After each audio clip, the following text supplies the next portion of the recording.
John Quincy Adams accomplished many things during his lifetime. Most of his accomplishments came before even becoming president in 1824. In 1794, John Quincy Adams became the U.S. ambassador to the Netherlands. Later, he became the U.S. ambassador to Prussia, a member of the Massachusetts State Senate, and a member of the U.S. Senate. In 1814, John Quincy Adams helped James Madison to work through the organization of the Treaty of Ghent.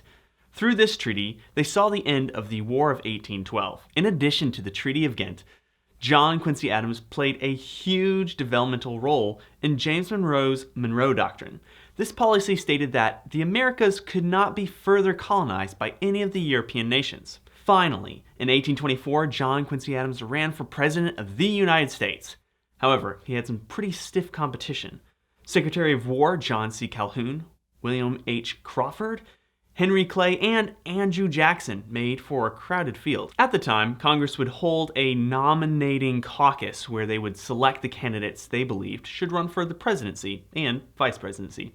In those days, presidents didn't get to choose their vice president. Let's look at the candidates in a bit more depth. James Monroe's Secretary of War, John C. Calhoun, was responsible for leading America into the War of 1812 against Great Britain. Once the Treaty of Ghent settled the war conflict, Calhoun established the Second Bank of the United States.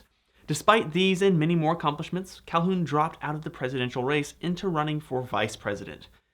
He was nominated and elected to that position later. Also in the race was James Monroe's Secretary of the Treasury, William H. Crawford.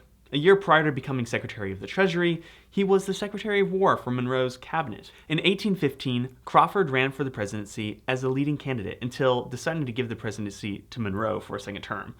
Of course, in 1824, he ran against Adams for the presidential position. Adams also ran against Henry Clay. Throughout his life, Clay served as a statesman, congressman, and senator for the United States. Additionally, Clay has significant involvement in the National Bank, the Missouri Compromise, and the Compromise of 1850. He ran for president 3 times during his life with 0 success. The last of the candidates Adams ran against was Speaker of the House Andrew Jackson. In 1814, he led U.S. troops in the Battle of New Orleans. A few years later, in 1818, Jackson led a controversial invasion of Florida, ruffling the feathers of his future running mates. The year before running for president in 1824, Jackson was elected to the United States Senate. Now that we know a little bit about the men Adams was up against, we can get into the details of Adams' presidency. During the election, Henry Clay eventually gave his vote to Adams, which allowed Adams to win officially. Because of this, Adams appointed Clay as his Secretary of State. Adams began his presidential term in March of 1825 as the 6th President of the United States. During his presidency, his desires were centered on national trade relations. He wanted to strengthen the exchange of goods between the North and the South. To do so, he sought the construction of roads and canals for transporting goods across state lines. In addition to more advanced internal trading, Adams also desired to see an advancement in education for the people of the United States. He wanted to develop a nationwide university system through which people could obtain thorough educations. Adams was also interested in worldwide relations, particularly with Great Britain.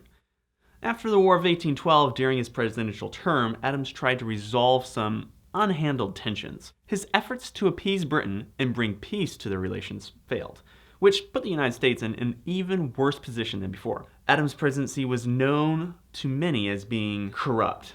Do you remember what I mentioned earlier about Henry Clay supporting Adams in the last leg of the presidential race? Yeah, well, no one else really cared for that. Jackson and a few others were spinning this relationship between Clay and Adams into something of ill intent. They were telling the public and other officials that Clay intentionally gave up his spot in the race to support Adams with the understanding that he would hold the most powerful cabinet position as Secretary of State.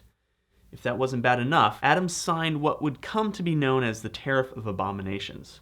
This tariff imposed a 38% tax on about 92% of all goods imported. This tariff significantly hindered the South as well as New England.